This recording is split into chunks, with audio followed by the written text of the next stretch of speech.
wood pallets are a wonderful way to put small pots in. I've even taken wood pallets and painted them with a biodegradable paint and filled them with little pots and had herbs growing up and down these wooden pallets. You can just go to Pinterest, get wonderful ideas for growing. You literally can grow, guys, any kind of garden to fit your space. And if you need help with that, just know, please, you have people that are here for you like myself. And at the end of the show, I'll be sure that I give you all my details. I do help many families grow their first gardens and get them started, because that's what's most important. Once you start and you get your hands in the earth and you go from a seed to a full plant to having it on your table, there's something that wakes up inside you guys. There's just something in your spirit that says thank you, and I'm grateful. It's just a beautiful experience. And for all of us, it's part of something that is bigger than we are.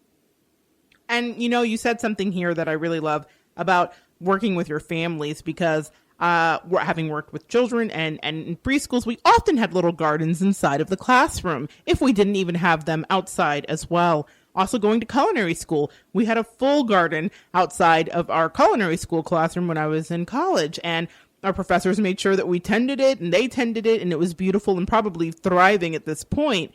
Now, one of the things that I liked too that you spoke about was the DIY palettes that you could find instructions for on Pinterest. That seems like something that you could get your kids involved with, Deborah. How important is it to get your kids involved with the gardening process so that they're starting to understand where food really comes from? Great question. Monette, I'm going to ask all the parents in our audience today to think about what your children do on a daily basis. And in this day and age, we're in a world of electronics. So a lot of our children, they get up, they go to school, they come home, and what's the first thing they do? They're in their electronics. Yep. They don't know how to experience earth and where food comes from. So parents, take heed to what I'm saying to you, because if you sit down with your children and design a garden with the help of any urban farmer, as myself and others, you can not only bring your family back and get your kids involved, but it can turn into a family event. And the results, when you start eating from it, you'll teach your kids to eat better. I mean, we have child diabetic, and the obesity in this country today is at 10 years old, as young as 10 years old, to 25. This is the 15 years where right now our children are experiencing high diabetes, cholesterol, obesity at 25% of our population of young children. And so if it continues the way it is, and they keep eating at fast food places, and not even just fast food, but if their parents don't educate themselves and they keep choosing foods in the grocery store that are the same as what's used in fast food restaurants, made from a box, filled with chemicals,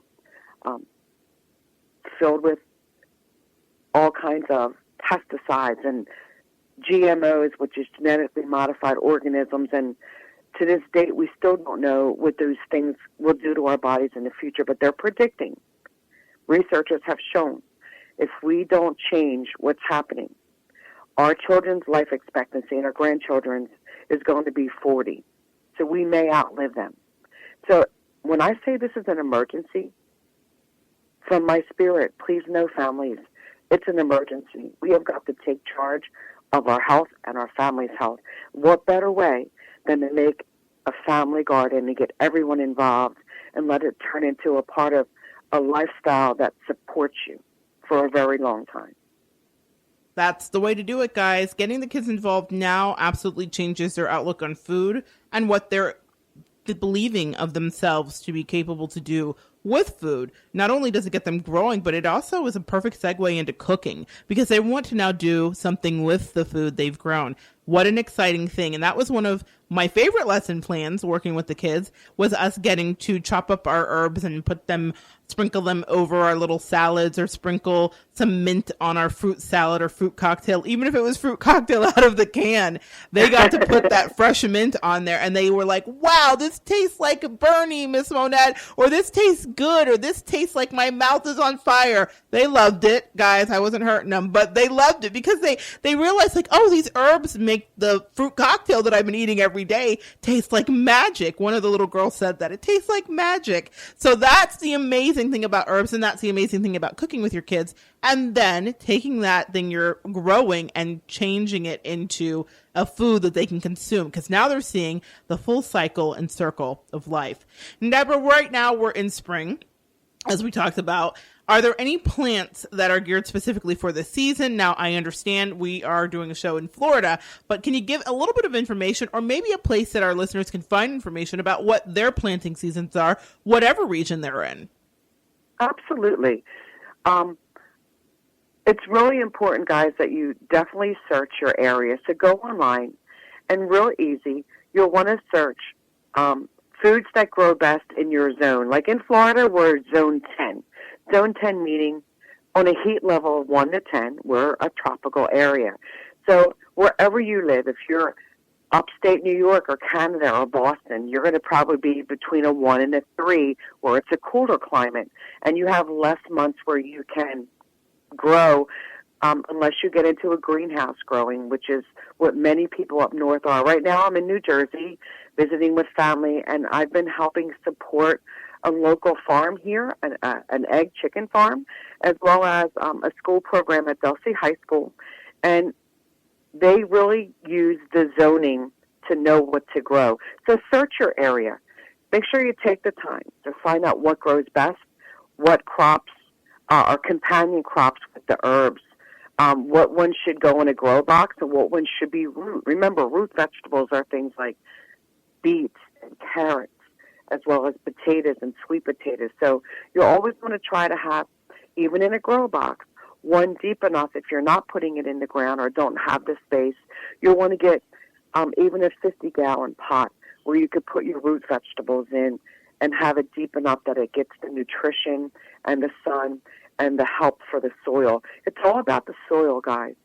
If you don't build your soil, and the soil should be built by 3 parts. It should be built with composting, so any of your garden scraps, your yard scraps, you'll want to mix it in with your soil. You also want to use manure, and then you'll also want to use an organic topsoil and build your soil, especially in Zone 10 where we are in Florida.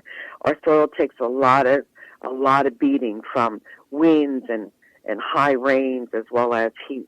And so it's important that each year we rebuild our soil and freshen it up. One of the things I do want to share with you, Mo, about a successful garden is the adding of worms. Now, you guys all know that your little boys bring home crickets, frogs, and worms in their pocket. So what a wonderful way to get them involved in your garden, families and parents. Start a worm composting. The boys love it, the girls love it, and it's something that's really amazing.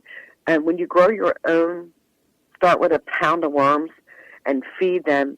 You'll have, within 60 days, 5 pounds of worms, and you'll be able to start a new one. But here's why it's so important. When the worms eat and they consume the scraps you put in there, you'll also, at the bottom of that bin, have what's called worm tea. And worm tea is the best fertilizer. You pour it in with a gallon bucket, mix it with 5 gallons of water, and you will actually be able to fertilize your crop on a natural way that God intended. No pesticides, no chemicals, no sprays. You're just using the droppings of worms, their casings, and everything to put it right back into the earth. So if you want to talk about how to have a successful garden, research these natural ways. Permaculture means you're using the existing area and you're adding to it.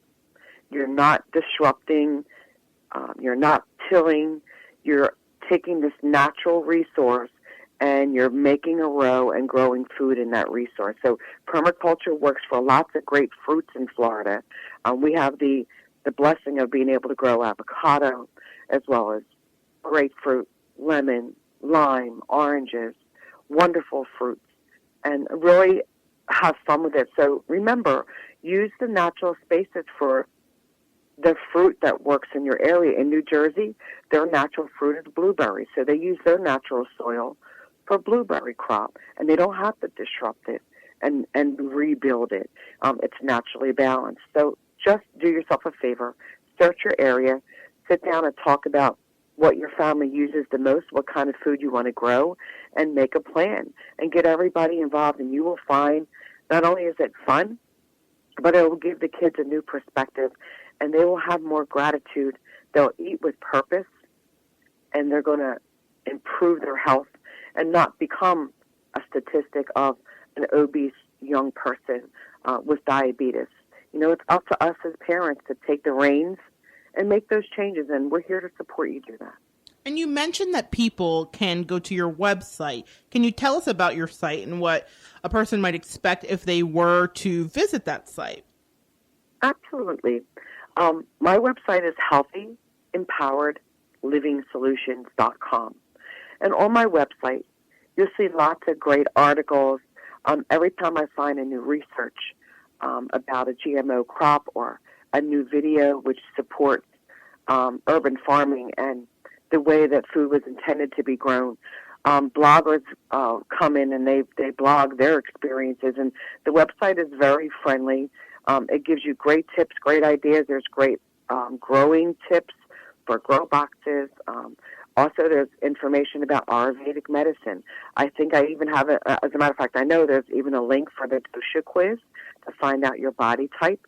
So there's all kinds of great information on my website. I also have a Facebook page called Healthy Empowered Living Solutions, and that also supports the website. So lots of great tips there, guys. And if you need any help or have any questions, you know, feel free to message me or call me at any time. It's my job and purpose to support mankind in getting back to the basics when it comes to real, clean, supportive, high nutritionally dense foods that'll give us a lifetime of good health and happiness. All right. So that is Deborah Nix at healthyempaweredlivingsolutions.com, correct? You got it. All right. And you can even email me at Deborah Nixon at healthyempaweredlivingsolutions.com. And let me give you a little tip on how to remember it.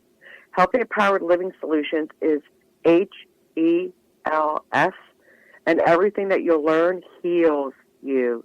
No pun intended. HELS, heals. So Healthy Empowered Living Solution heals you. Yay! So everything that we do is there for you. Woohoo! Yes, I love that. Very good, guys. So that is all you need to know. I will have links and a beautiful picture of Miss Deborah when we get the show posted up today. So that way you will be able to see what she looks like. You'll be able to find her and be able to connect with her to ask her any questions. I want to thank you, Deborah, for coming and sharing some of your incredible wealth of knowledge. Anybody that might know you on a daily basis might not know all this is there. You're always sharing and teaching and helping and healing and uplifting. But today you really dove into some very good points and touchstones. And I really appreciate you taking the time today to come join us on Evolve. Absolutely, Monette.